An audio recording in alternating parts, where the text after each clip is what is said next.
syariat baru laku dijual menjelang pemilu.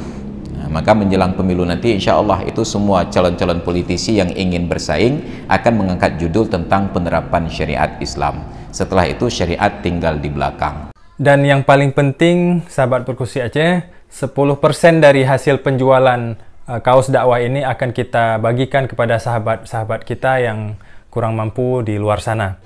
Ilmu tanyo benar, amai tanyo benar, kure tanyo benar, ngak selamat dunia akhirat. Iya, baik, terima kasih. Kita ingat dulu ketika Orde Baru, itu pemerintahannya menggunakan sistem repelita, rencana pembangunan 5 tahun. 5 tahun repelita yang pertama apa targetnya, kedua, ketiga, sampai nggak salah repelita yang ke-6 dulu ya, 30 tahun Indonesia akan maju dengan teknologi.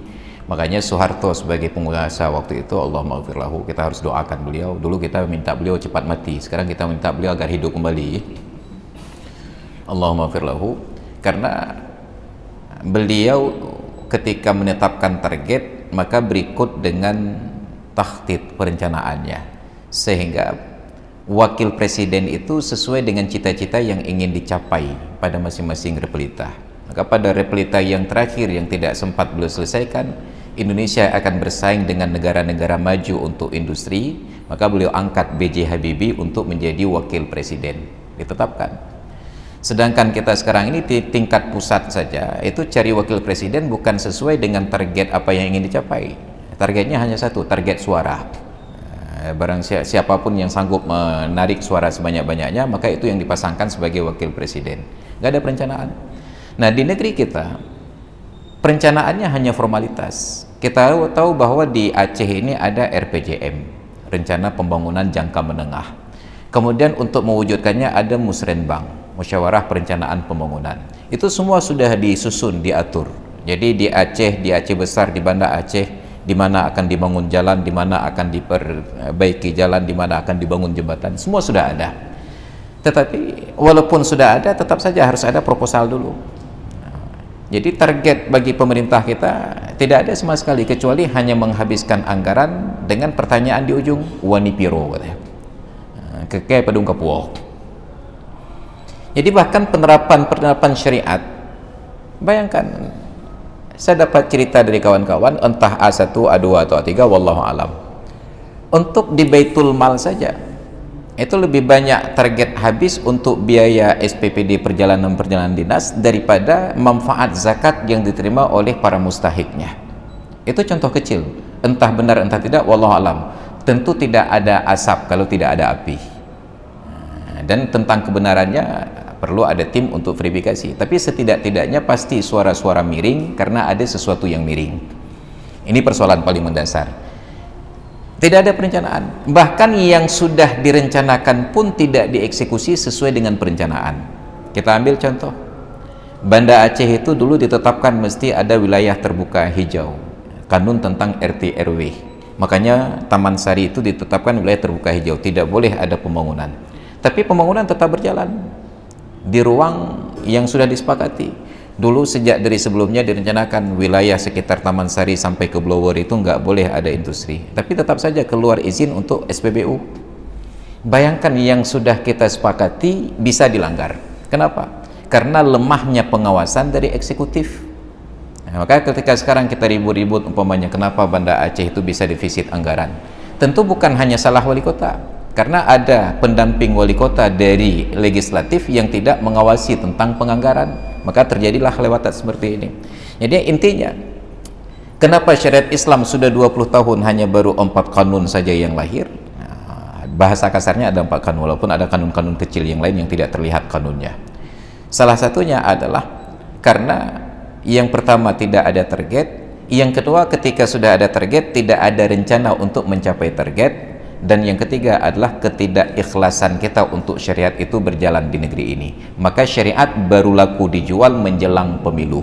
Nah, maka menjelang pemilu nanti insya Allah itu semua calon-calon politisi yang ingin bersaing akan mengangkat judul tentang penerapan syariat Islam. Setelah itu syariat tinggal di belakang. Nauzubillah. Maka oleh karena itu kita kecil sekali harapan, kecil sekali kemungkinan bahwa syariat akan berjalan di Aceh apabila hanya berharap kepada pemerintah. Mereka sibuk mengamankan jabatan masing-masing.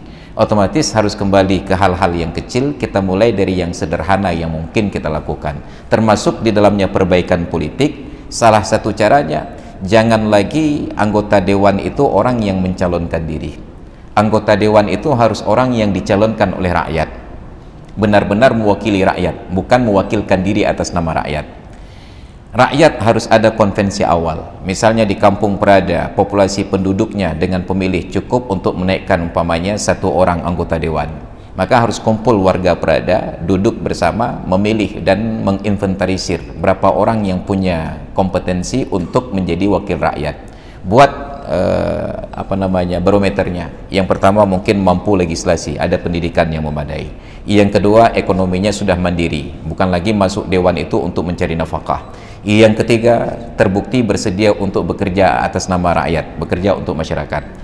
Coba perhatikan berapa orang didapati di Kampung Prada. Oh, ternyata ada 5 orang. Duduklah tokoh masyarakat, Pak Geci, kepala dusun, kepala lorong, kepala komplek, tengku imam, imam masjid, imam menasah, BKM, ibu-ibu PKK, duduk, coba pilih dari 5 orang ini siapa yang rankingnya paling tinggi.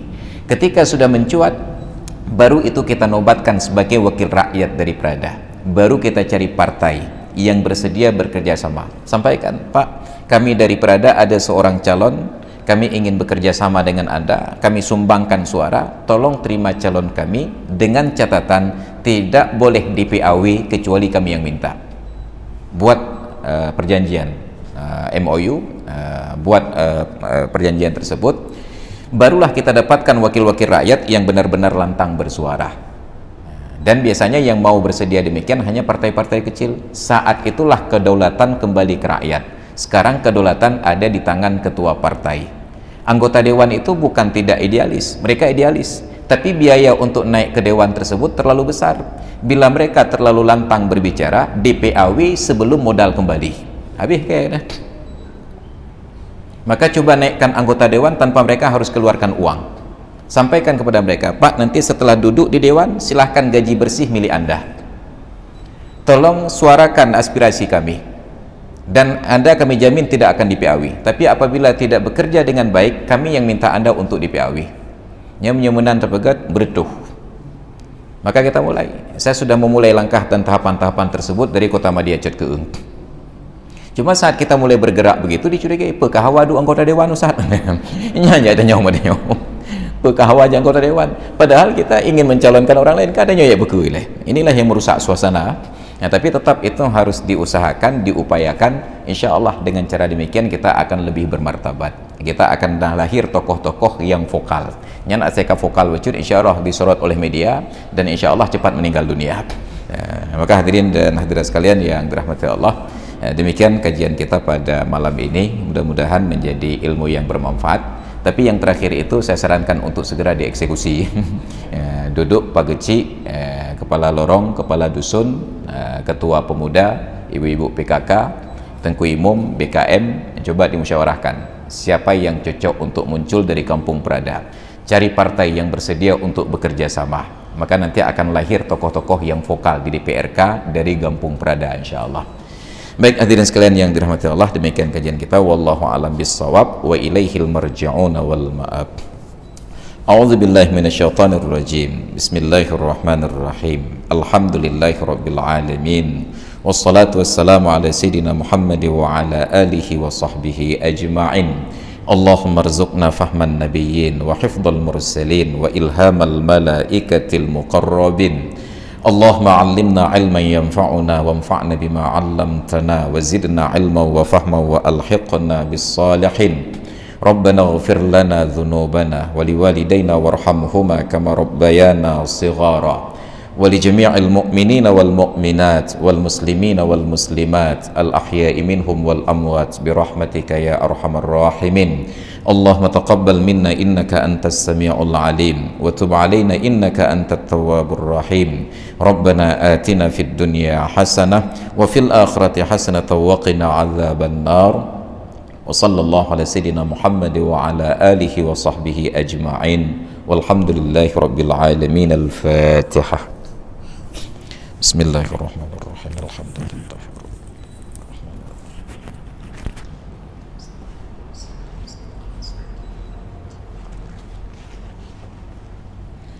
Amin rabbal alamin. Hadanallahu yakum ajma'in. Assalamualaikum warahmatullahi wabarakatuh.